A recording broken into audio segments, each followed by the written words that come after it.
Representative Omar had just referred to the American president as a six-time bankrupt individual who should be deported, delivering the remark with a smirk before an audience of 10 million viewers. The gathered spectators erupted instantly. The video clip garnered 70,000 shares within 3 short minutes. She genuinely believed this evening belonged entirely to her. She had targeted the wrong individual, however, as the former president responded with genuine, unforced laughter.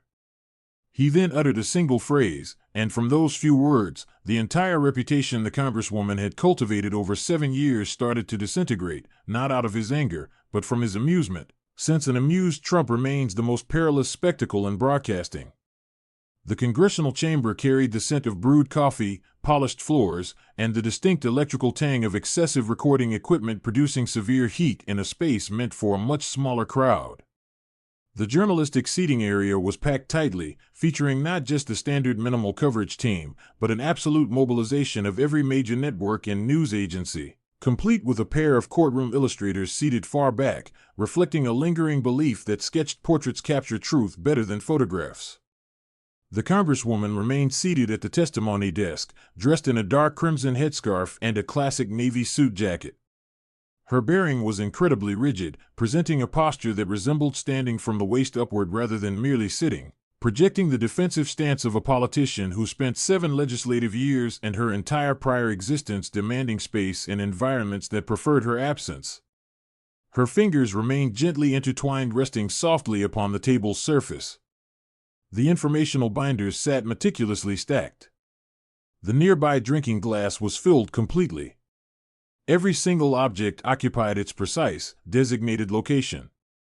The executive entered through a lateral doorway rather than the central threshold, as utilizing the primary entry would have necessitated navigating through the gathered press corps, and he always favored approaching from a vantage point that allowed him to assess the environment before the environment could adequately prepare for his presence. He settled into a chair at the primary desk, tweaked his audio equipment just once, and scanned the faces present with the demeanor of a gambler evaluating a casino floor, fully comprehending the stakes and thoroughly enjoying them. Her initial statements were undeniably forceful. They lasted for 4 unbroken minutes. She recounted her personal immigrant journey, avoiding the truncated narrative she typically offered television hosts in favor of the complete, authentic account, highlighting the Kenyan refugee settlement, the 4 prolonged years of anticipation, and the young immigrant girl who arrived stateside lacking English fluency, only to be informed by established men in similar chambers that she remained entirely unwelcome. Her vocal delivery remained completely steady. Her gaze never wavered from the recording lenses. She explicitly referenced the political gathering from several years prior, specifically highlighting the chanting, detailing 13 agonizing seconds where an audience roared for her deportation. She noted the commander-in-chief remained stationed at the podium, allowing the hostility to continue, before shifting her direct attention toward him. "You instructed this nation to deport me immediately. I arrived here from a desolate refugee settlement possessing absolutely nothing. You were granted every imaginable advantage yet squandered it all into bankruptcy 6 times.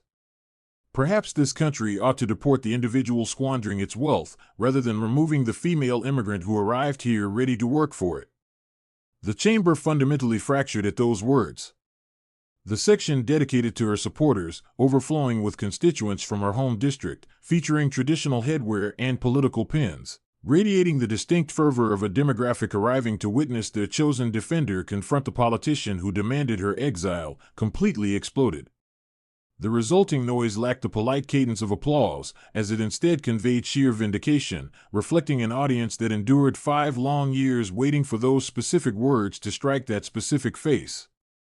Up in the media tier, a broadcasting executive pivoted toward her associate and silently mouthed an expression of utter disbelief. Across social media platforms, the specific soundbite was actively being edited before she even completed her motion to sit. Her primary media strategist, waiting just outside in the corridor, squeezed his eyes shut and released a heavy breath. The calculated strategy had succeeded perfectly. The verbal strike had connected flawlessly. The viral soundbite was successfully generated. Then a specific reaction occurred that their meticulously crafted strategy simply had not anticipated. The executive began to laugh out loud. It lacked the artificial, constrained, tight-lipped quality that powerful Washington figures typically utilize when attempting to mask their irritation after absorbing a public insult. This response manifested as authentic amusement, characterized by a thrown-back head, crinkling eyes, and shaking shoulders, displaying a person who just processed something truly hilarious and fundamentally lacked the ability to restrain himself. That booming laughter saturated the chamber identically to how his presence saturates any venue, projecting far too loudly, lasting slightly too long, feeling marginally improper, and registering as entirely, uncontrollably authentic. The audience's subsequent reaction immediately faltered. Her designated seating section, which previously echoed with roaring approval, suddenly grew hesitant, because audible amusement, genuine joy serving as a countermeasure to aggression, severely violates the standard behavioral protocol for targeted individuals. The person receiving the insult is generally expected to wince visibly, mount a defensive reply, and demonstrate tangible emotional injury. Chuckling signifies zero inflicted damage, and zero inflicted damage indicates the verbal strike ultimately failed. He leaned closer toward his audio receiver, maintaining his wide smirk. She correctly tallied half a dozen corporate insolvencies. I consider myself flattered, considering critics generally stop counting after the fourth incident, yet I intend to discuss entirely different mathematics this evening. We will skip my financial restructurings, as I transform those situations into towering metropolitan skyscrapers. I intend to examine her specific accounting, as the representative also possesses a notable figure, $250 million, yet she failed to construct a skyscraper with it. She simply converted it into absolute nothingness. His broad smile persisted, serving as an active weapon, considering a grinning executive implies a man holding hidden leverage, and the gathered crowd intuitively sensed it exactly how humans sense atmospheric shifts right before a massive thunderstorm.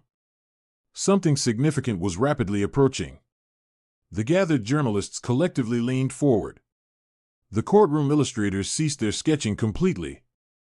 He produced a printed document and prominently waved it directly toward the broadcasting cameras. That specific physical motion represented classic political theater, proving slightly ridiculous, showcasing an older man brandishing standard paper toward viewers at home as though the document inherently constituted the entire debate. Yet that specific paper contained actual accounting figures, and those figures were poised to crash onto the representative much like severe weather pummels a valley, acting with comprehensive indifference, completely disregarding whatever plans the valley might have held. The congressional representative authored the feeding initiative, possessing a genuinely wonderful title, Simply Meals.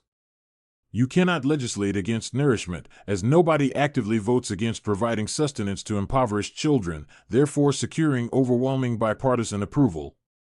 He authorized the legislation, and subsequently, representing the truly incredible aspect, $250 million vanished entirely, disappearing instantly. Mimicking the greatest illusion since professional magicians, although professional magicians typically return the vanished objects. The viewing gallery chuckled collectively. The unaligned attendees, the media professionals, and even several individuals seated within her dedicated section briefly laughed before catching themselves and abruptly stopping.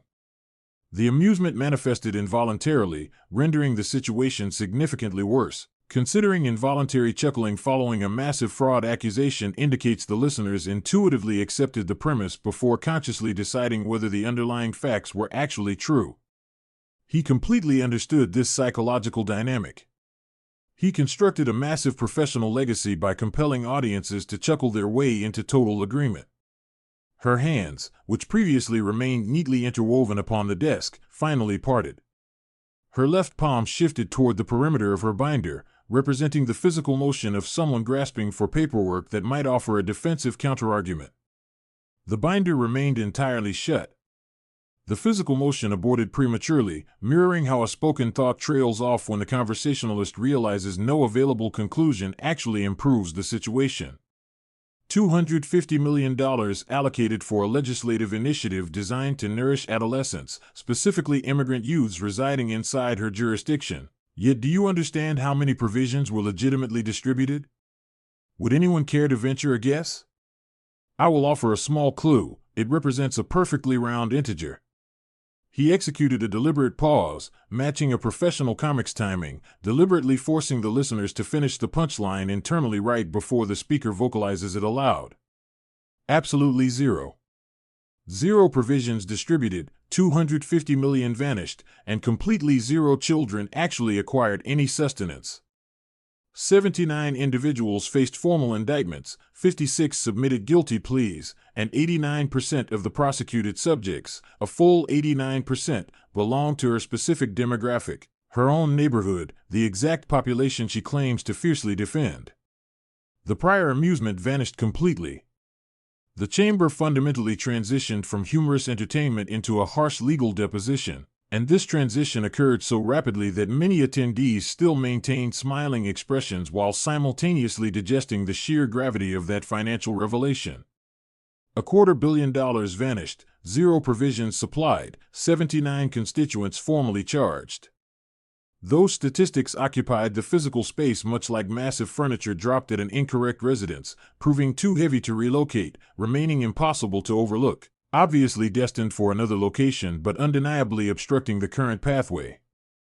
Inside her dedicated viewing section, a female supporter wearing a cobalt headscarf, who traveled from the district via a pre-dawn charter bus, physically adjusted her seating position, not actively distancing herself, merely shifting her weight, representing the involuntary movement of someone physically enduring information their brain has yet to fully resolve. He deliberately flipped the printed page. His theatrical delivery noticeably decreased, not completely vanishing but receding like ocean waves, exposing a starker underlying reality that felt far less amusing and significantly more precise. This rhetorical pivot was entirely intentional. The executive operating at maximum threat level avoids loud shouting. Rather, he relies on quiet reading, as aggressive yelling easily gets dismissed as mere political theatrics. However, the executive calmly reading specific dates and identities from a printed document remains impossible to dismiss as anything other than a professional holding actionable proof. Consider the Safari dining establishment. The representative appeared on local cultural television broadcasts, speaking the native dialect rather than standard English, directly expressing gratitude toward this specific restaurant for allegedly supplying over 2,000 meals daily to neighborhood youths. I possessed a recorded broadcast. It underwent professional translation. She stated, and I quote directly, "I remain incredibly grateful toward Safari for operating as a critical location where sustenance is consistently distributed." He lifted his gaze slightly off the printed document. That specific dining establishment represented the absolute largest fraudulent hub within the entire criminal syndicate. The proprietor received a formal criminal conviction. Legal prosecutors determined the establishment supplied exactly zero provisions, definitely not 2,000, but absolutely zero. She appeared on regional broadcasting utilizing her native dialect, actively informing her constituents using specialized language, ensuring outsiders remained oblivious, claiming this specific establishment was actively nourishing their local youths. That establishment was actively feeding absolutely nobody. The funds allocated for those daily provisions purchased high-end luxury vehicles, premium real estate parcels, and international electronic transfers destined for, and I must tread carefully regarding this specific detail, foreign banking destinations that federal treasury agents are currently actively tracking. The atmospheric pressure inside the chamber distinctly dropped. The specific inclusion of the word treasury caused it, rather than prosecutors or convictions, but treasury specifically, as that implies the national government actively tracks currency moving across international boundaries, and tracking currency across international boundaries signifies the probe no longer solely involves basic theft. It involves something vastly more significant, and the entire audience felt that massive realization settle heavily upon their shoulders like a collapsing roof. Her facial muscles visibly clenched. The physical contraction remained minor, a subtle tightening of the jawline that typically goes completely unnoticed inside a standard environment featuring standard illumination, except this venue was hardly standard. This specific venue contained over a dozen high-definition lenses, and such equipment captures exactly what human vision overlooks, revealing the initial microscopic fissure shattering the immigrant champion's previously flawless stoicism. It was not a massive crack, just a microscopic fissure. The nuanced difference truly matters, considering massive cracks remain universally apparent, whereas microscopic fissures reveal themselves exclusively to sensitive equipment, and 10 million broadcasting monitors served as those precise instruments. She leaned aggressively toward her audio receiver, deploying her demographic armor, utilizing the exact rhetorical shield that successfully deflected numerous criticisms over the past 7 years. This represents an extension of the exact same coordinated harassment that deployed federal immigration agents into my city, actively terrorizing minority neighborhoods, utilizing our specific cultural demographic as an exploited political prop.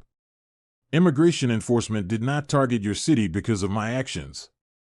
Federal agents occupy your city simply because $250 million was unlawfully extracted, and a significant portion subsequently materialized overseas. I never deployed federal agents. Your poorly supervised legislation directly summoned them. Furthermore, if you truly wish to debate who is actively harming your specific demographic, is it the individual demanding accountability for vanished funds, or the politician who drafted the exact framework allowing those resources to vanish? That particular sentence struck her dedicated viewing area precisely like a heavy stone plunging into a completely calm pond. Total silence radiated outward from the initial point of impact, lacking the aggressive quiet of a deeply offended crowd, instead resembling the contemplative hush of listeners absorbing a profound truth they desperately need to ponder. After all, the individuals populating her designated seating section certainly did not represent conservative partisans. They represented her exact cultural demographic. They essentially embodied the local community. And the specific inquiry he had just posed, who is actually victimizing you, myself or her, represented an exact concern numerous constituents had quietly debated in private for 3 long years, yet they never witnessed it articulated publicly by the very individual they previously considered their primary adversary. Deep within the second tier of the viewing gallery, a gentleman wearing traditional headwear quietly unpinned his loyalist campaign button. He refrained from pocketing the item. Instead, he rested it flat upon his palm, slowly rotating the object identically to someone evaluating a coin while contemplating a difficult future decision. He suddenly adjusted his rhetorical approach. The television personality faded away completely. Replacing him emerged the seasoned professional who dedicated 5 decades to metropolitan property development, meticulously reviewing complex accounting ledgers, possessing an intuitive ability to recognize whenever presented mathematics fundamentally contradicted the accompanying verbal narrative. I intend to discuss the representative's personal finances. Let us ignore the stolen $250 million, as that belongs to the taxpayers, and we shall eventually recover it. Let us examine her personal wealth, considering a highly unusual development materialized upon her mandatory ethics paperwork. He dramatically displayed 3 distinct printed pages. During the initial filing year, her spouse's corporate valuation listed $51,000. Completely standard, entirely ordinary, representing a professional managing a modest advisory practice, yielding absolutely nothing suspicious. Subsequently, the following cycle featured identical paperwork, answering the identical prompt, jumping from $6 million to $30 million. It expanded from $51,000 to $30 million within 12 short months. I operate as a professional capitalist. I certainly generate rapid profits, yet I never generated capital that quickly. That ceases being standard commerce. That functionally represents magical alchemy. The viewing audience chuckled, emitting the brief, awkward laughter characteristic of individuals who recognize financial deception shouldn't prove amusing, yet remain powerless to resist, since the presenter detailing the deception is executing the delivery resembling professional stand-up comedy. Consequently, and this represents the absolute peak absurdity, she formally submits an official correction. During the subsequent filing cycle, addressing the identical question, she provides a fresh valuation of $95,000. She downgraded it from $30 million back to $95,000. She officially labeled the discrepancy a simple bookkeeping mistake. A bookkeeping mistake totaling nearly $30 million. I certainly experience bookkeeping mistakes. Every professional experiences basic accounting errors, though mine generally hover around $100. A discrepancy of $30 million hardly constitutes a mistake. It represents an entirely contradictory response to the exact same prompt. and she originally answered that prompt under penalty of perjury.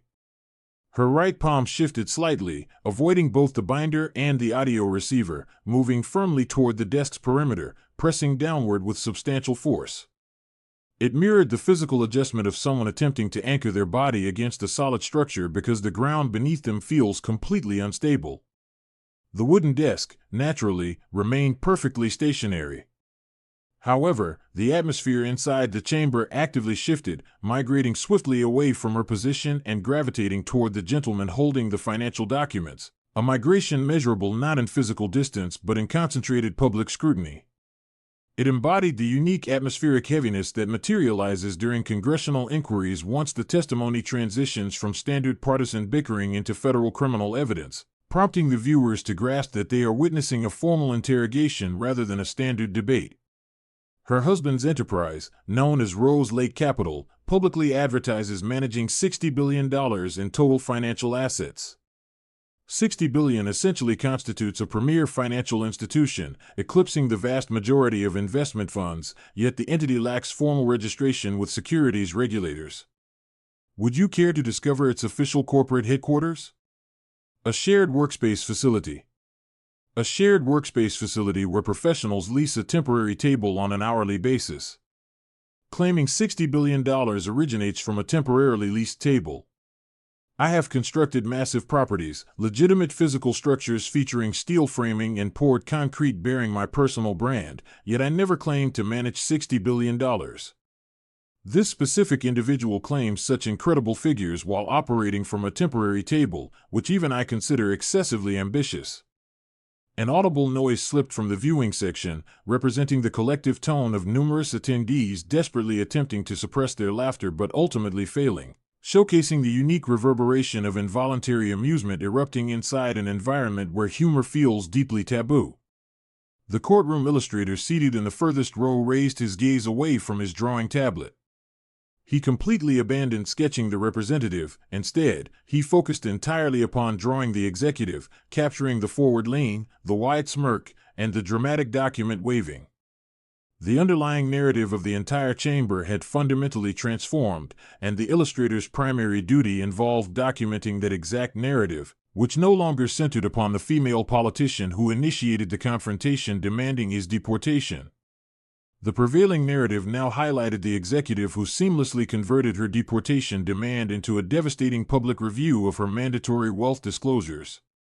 He finally placed the printed documents flatly upon the desk for the very first time during the proceedings.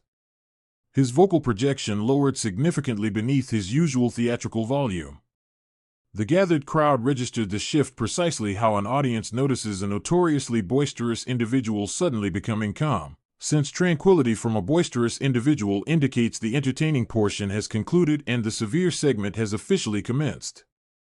Nearly $3 million represents the exact sum her political apparatus transferred toward an advisory agency titled E Street Group during the previous election cycle. That massive sum comprised grassroots donor capital, representing modest contributors offering $10 or $25, average citizens who genuinely trusted her, working-class residents from her district sacrificing funds they desperately needed because she claimed to represent them. That specific advisory agency belongs entirely to Tim Minott. The congressional representative legally wed Tim Minott shortly thereafter. She funneled nearly $3 million of constituent contributions directly into a corporation managed by the individual she was romantically seeing, before ultimately marrying him. I have experienced matrimony on 3 separate occasions, firmly understanding the massive expenses involved, yet I personally financed every single one of my marital celebrations. She actively utilized Amira's personal funds. He actively declined to elaborate on Amira's specific identity, opting merely to inject her name directly into the atmosphere, echoing a savvy prosecutor introducing a victim's identity to ensure the panel remembers that human beings exist behind cold statistics. Consider Amira, a culinary assistant employed at a neighborhood dining establishment, earning roughly $26,000 annually, who sacrifices $50 monthly because she considers the representative a true ally. Securing $50 monthly from a constituent earning a meager $26,000 requires immense sacrifice, and that specific sacrifice directly enriched that consulting group, ultimately benefiting the exact same gentleman the representative returned home to every single evening. Amira remained completely oblivious previously, but Amira certainly understands the situation today. Up in the viewing tier, the female supporter wearing the cobalt headscarf, who previously adjusted her posture, had entirely stopped watching her elected official. She was looking strictly at her own hands. Her hands were folded in her lap in a way that mirrored exactly how the politician's hands had been folded at the start of the hearing. The same posture, the same fold, the same containment, two women, same community, same gesture, different sides of the same massive wealth transfer. The representative briefly parted her lips. The chamber paused in anticipation, the broadcasting equipment focused entirely, and the journalistic cohort that previously typed frantically ceased completely. It produced that unique elimination of clicking sounds which manifests whenever every single writer inside a room collectively determines that whatever occurs next holds vastly more significance than whatever sentences they are currently drafting. Transferring campaign funds toward political strategists remains entirely standard practice. Standard operational practice certainly avoids legally marrying your hired strategist, constituting exactly 9 words which he delivered completely devoid of his signature smirk, lacking any theatrical flair, and missing his usual comedic rhythm. He articulated them in a completely flat, direct tone, mimicking how a builder recites a specific expense on a billing statement, presenting pure facts devoid of embellishment, proving absolutely devastating through sheer simplicity. Those specific 9 words crashed into the environment and lingered there, humming faintly much like a struck musical instrument resonates long after the initial blow, generating a continuous, piercing tone that the gathered audience proved entirely incapable of ignoring. Her lips pressed tightly together, lacking the theatrical gaping and closing witnessed during previous viral committee exchanges, manifesting instead as a subtle, private reaction, resembling the quiet shedding of an entryway by an individual who just stepped into a lobby and suddenly recognizes they entered the incorrect facility entirely. Her gaze drifted leftward toward her legal counsel, who continued furiously scribbling upon his yellow notepad with the intense concentration characteristic of someone desperately attempting to avoid establishing visual contact with their client during a live broadcast. The legal counsel refused to elevate his gaze, his writing implement continuously dragged across the page, and the vast divide separating her desperate stare seeking assistance and his determined gaze dodging it mirrored the massive gulf between a politician demanding rescue and a professional who recognized that salvation simply wasn't a service he could currently provide. The executive noticeably adjusted his seating posture. The physical realignment appeared incredibly pronounced, pushing his shoulders backward while elevating his chin, representing the deliberate adjustment of a leader preparing to deliver his most crucial statement of the entire evening while ensuring the broadcasting lenses perfectly capture his facial expression. I intend to conclude this exchange with information lacking any comedic value, considering everything I previously detailed tonight, including the vanished funds, the fraudulent dining establishment, the mandatory wealth forms, and the massive consulting payouts, strictly constitutes accessible public information. Any individual can easily verify those details, and every citizen absolutely should verify them. However, I intend to reveal information lacking public visibility, detailing exact developments occurring at this very moment behind heavily guarded doors. The gathered audience collectively paused their respiration, representing an actual physical reaction rather than a figurative description, showcasing 200 individuals simultaneously inhaling deeply after discovering the devastating public revelations merely constituted the preliminary introduction. Federal justice officials have officially broadened their active probe regarding the feeding initiative, moving completely beyond the initial 79 criminal charges, as those specific cases are entirely finalized. They expanded operations, issuing fresh legal demands, identifying new subjects, and securing new paperwork. The ongoing probe continues tracking the vanished capital, examining not merely its initial destination within this state, but discovering exactly where the funds migrated afterward, and I possess the authority to reveal this information precisely because the chief executive wields such clearance, confirming that Treasury officials are presently monitoring electronic wealth transfers originating from those fraudulent entities heading directly toward international banking destinations. I decline to identify the specific nation since the operation remains completely active and I refuse to jeopardize its integrity, yet the representative fully understands which specific nation is involved, and the broader American populace will discover the truth momentarily. She ceased all physical movement, refraining from merely freezing, completely stopping. The nuanced difference holds clinical significance, considering freezing represents an involuntary panic reaction regularly accompanied by obvious muscular strain. Stopping represents the precise physiological reaction occurring whenever the human brain absorbs details so incredibly devastating that every secondary biological process, such as twitching, standard respiration, and regular eyelid fluttering, instantly shuts down for a brief period. For 4 agonizing seconds, she resembled a frozen portrait suspended within a highly active environment. Every single other attendee present inside the chamber continued inhaling, adjusting their posture, and mentally digesting the revelations, while she remained trapped entirely motionless like a printed photograph. The journalistic section suddenly exploded, producing frantic physical movement rather than audible noise. Every single correspondent who previously paused their coverage instantly began aggressively messaging their respective publishers, broadcast directors, and newsroom coordinators. The American commander-in-chief had just publicly verified a broadened federal probe alongside international treasury tracking directly linked toward legislation authored by an active congressional representative. This incident completely transcended a simple viral video. It instantly became a massive media event, sparking countless subsequent news cycles, representing the unique variety of scandal that completely overshadows all other concurrent events. Furthermore, since we are discussing current events, federal tax authorities are presently investigating the nonprofit designation belonging to Rose Lake Capital, considering a $60 billion valuation originating from a shared rental desk strikes even revenue agents as excessively imaginative.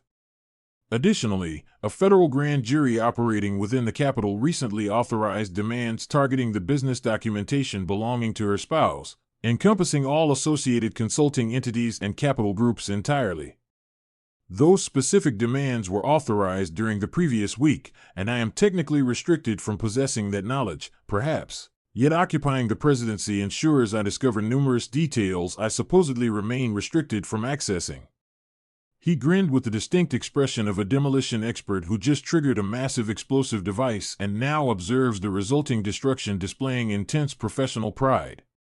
Back inside the viewing section, the gentleman wearing traditional headwear completely stopped fidgeting with his loyalist campaign pen, having placed it directly onto the vacant chair beside him, leaving it prominently displayed, facing upward, completely abandoned. That circular piece of partisan memorabilia remained resting there throughout the remainder of the proceedings, representing a small political token that was proudly displayed, subsequently discarded, and finally positioned deliberately where all attendees could observe it while absolutely nobody claimed ownership. The committee director formally inquired whether the representative desired an opportunity to issue a rebuttal. She predictably issued a rebuttal because delivering rebuttals constitutes her fundamental nature. It represents the innate survival instinct of a woman who escaped violent conflict, survived refugee settlements, traversed oceans, adapted to a foreign land, and understands displaced persons never quietly tolerate authorities weaponizing their personal records.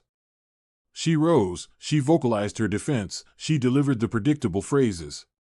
Her professional grooming, her natural reflexes, and her 7 years operating within the Capitol heavily conditioned her to shout regarding partisan persecution, minority targeting, justice system weaponization, and the identical leadership that previously unleashed immigration agents upon her city. Her chosen phrases remained technically accurate, representing the exact proper terminology pulled from the standard defensive manual, projected with the precisely appropriate level of restrained anger. Yet they scattered across the environment like seeds dropping onto solid pavement, maintaining a physical presence while remaining structurally incapable of ever taking root. That dynamic occurred because the environment itself fundamentally transformed, and the exact audience that enthusiastically provided a roaring standing ovation merely 12 minutes prior had entirely vanished. Replacing them sat a completely different audience, representing a crowd that just digested $250 million vanished dollars, zero distributed provisions, impossible corporate valuations, massive consulting payouts benefiting a spouse, broadened federal probes, international wealth tracking, tax agency reviews, and active grand jury demands. An audience burdened by that immense factual weight proved entirely incapable of simultaneously carrying the heavy burden of her cultural victimhood defense. They could only support one narrative or the other, definitely not both, and the audience overwhelmingly selected the verifiable mathematics.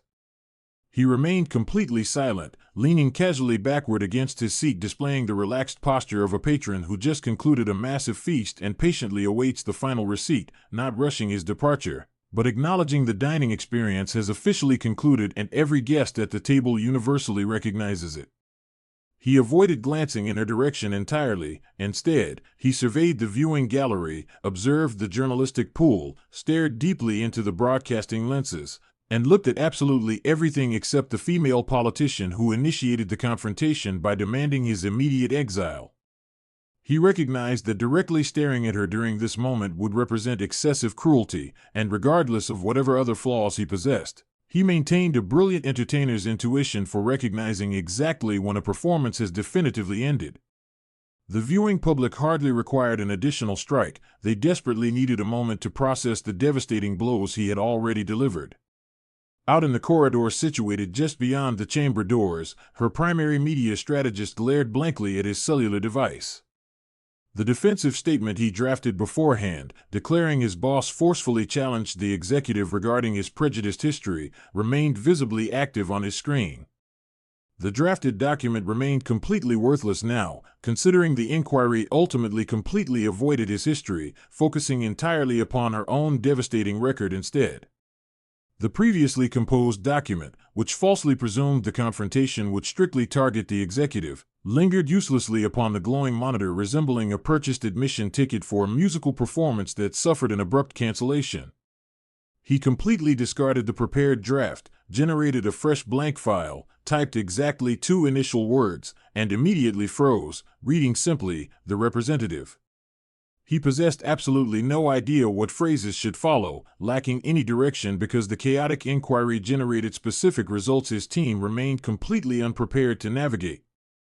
He successfully anticipated aggressive insults, but remained entirely blindsided by formal announcements detailing broadened federal probes, international currency tracking, tax agency audits, and active grand jury demands.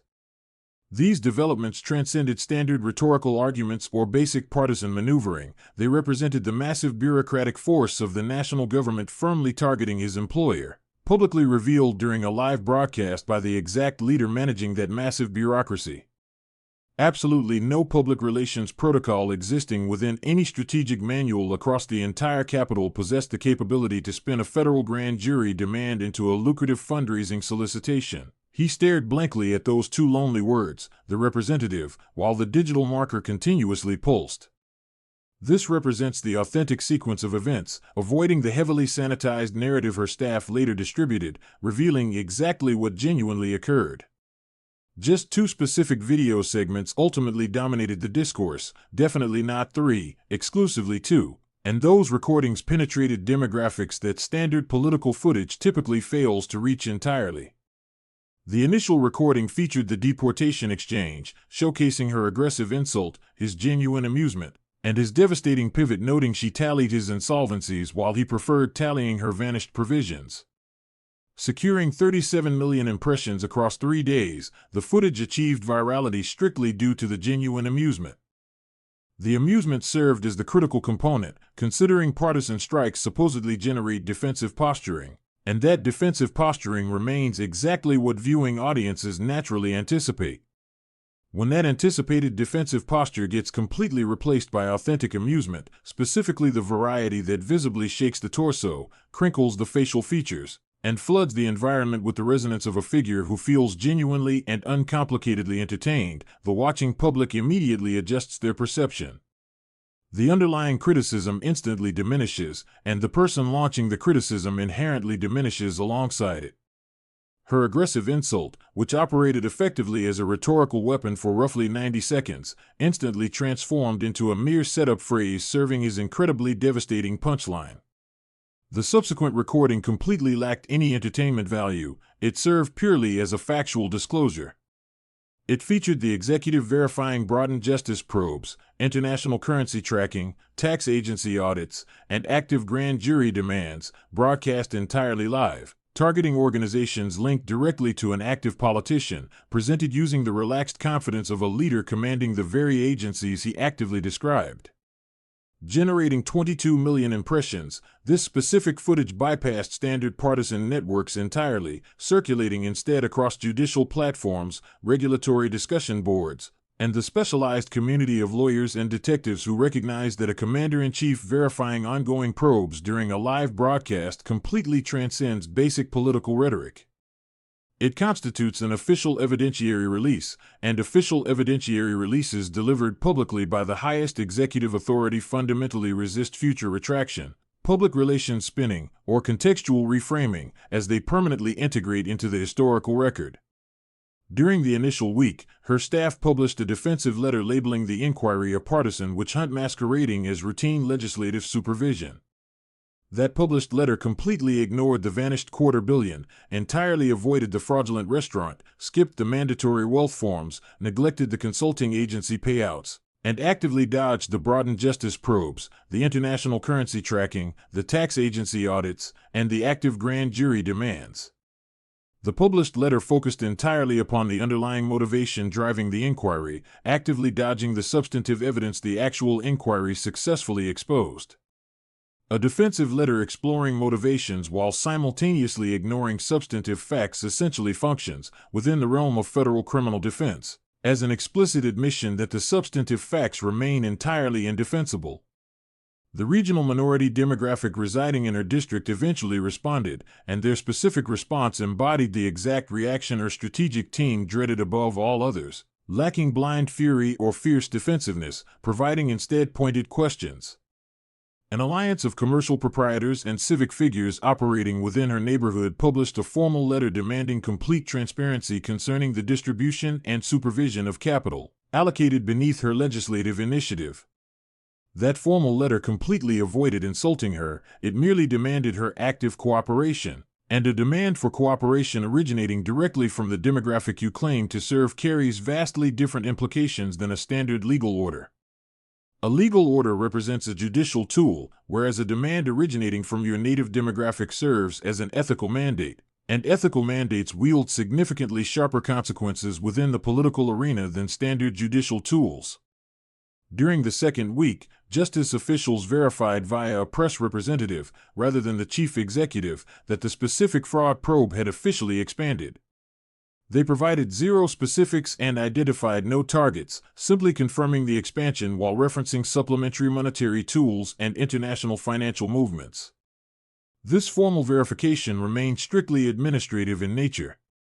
The precise scheduling, occurring exactly 6 days following the executive's televised declaration, certainly was not. Justice officials absolutely refuse to verify probe expansions merely because a chief executive discusses them during a broadcast. Justice officials verify probe expansions strictly because the underlying proof demands it. His initial declaration served as political theater, but this subsequent verification represented bureaucratic confirmation, and bureaucratic confirmation perfectly mimics the heavy sound of federal machinery finally locking into gear. The National Tax Agency launched an initial audit regarding the corporate paperwork submitted by Rose Lake Capital, completely independent of his specific demands, considering the tax agency functions autonomously. They acted because an enterprise boasting $60 billion in managed capital while operating from a shared rental desk, managed by an elected official's partner, categorized 3 separate ways across 3 mandatory forms, inherently activates automatic audit protocols. Those specific protocols were satisfied for several consecutive years, yet the actual audit remained unopened during those same years. The gap existing between satisfied protocols and active audits generally results from standard administrative sluggishness. Administrative sluggishness following a televised inquiry observed by 10 million voters generally corrects itself rather swiftly. During the third week, while grand jury deliberations maintain strict confidentiality, the actual demands they issue definitely lack such protections. Her spouse's legal counsel publicly acknowledged receiving official demands concerning E Street Group, EST Crew LLC, and Rose Lake Capital. This specific acknowledgement consisted of one solitary phrase, declaring the subject intends to fully assist with every single legitimate legal request. The term assist, utilized completely devoid of the standard partisan complaints or accusations of political persecution, served as a distinct compromise, lacking judicial weight but carrying immense rhetorical significance. Employing the vocabulary of assistance signals an individual who officially recognizes the legal probe possesses genuine merit and has elected to carefully navigate the threat instead of blindly denying its existence. Her re-election apparatus announced a massive fundraising surge, collecting over $3 million within 14 days. Scandals consistently produce financial windfalls, as they inevitably do, yet the geographic origin of those contributions fundamentally shifted. She received fewer contributions originating locally, gaining significantly more capital flowing from coastal metropolitan regions. The campaign funds traveled from significantly greater distances, and within the political realm, whenever capital suddenly arrives from individuals residing far outside your specific jurisdiction, it indicates your actual constituents have initiated difficult conversations that those distant outsiders simply haven't discovered quite yet. Deep inside her district, at a cultural dining establishment situated along a main avenue, a culinary assistant named Amira Noor reviewed the viral inquiry footage using her cellular device while taking a brief pause from work. She reviewed the footage twice. During the second viewing, she paused the playback precisely when the executive uttered her specific identity. He possessed no personal connection to her, he lacked any familiarity with her, yet he clearly articulated her exact name during a live broadcast, linking it directly to her $50 monthly sacrifice, her meager annual salary, and her shared cultural background, ensuring her specific identity instantly merged into a massive narrative witnessed by 10 million viewers. She lowered her cellular device and returned directly to her culinary duties. She declined to instantly terminate her recurring monthly contribution at that exact moment, yet for the very first time since she started donating, she deeply analyzed the situation. And simply analyzing the situation, especially for a citizen who previously contributed capital automatically for over 6 consecutive years, inherently served as a definitive conclusion all on its own. The representative initially launched the evening by demanding the nation immediately exile the specific man actively squandering its vast wealth. However, before the evening concluded, he had successfully exiled something entirely different, delivering an undeniable financial record highlighting $250 million vanished, a massive consulting payout, absurd corporate valuations, and billions claimed from a rental desk. Every single digit was fully authenticated, every single digit existed upon mandatory federal documents, and every single digit now resided within the jurisdiction of a recently broadened Justice Department, a Treasury actively tracking international transfers, a tax agency aggressively auditing submissions, and an active grand jury demanding official records.